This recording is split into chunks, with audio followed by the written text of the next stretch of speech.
Kings Paris. And today, April 26, April 26 is a celebration. triple celebration. Today, we have three great reasons to celebrate. reasons to The celebrate. 60th The 60th canonical coronation of La Virgen Divina of La Virgen Pastora, Divina the Pastora, 38th the anniversary 38th anniversary of the declaration of our church as a national and of shrine. course, And of course, this very day, this the very day, declaration the declaration as a minor basilica of our church.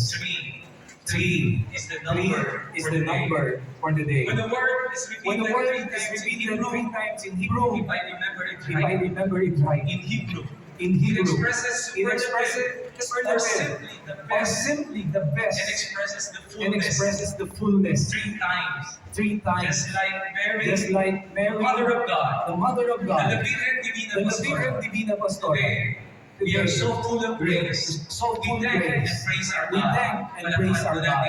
Palakpakan natin ang Panginoon. All these three blessings are are what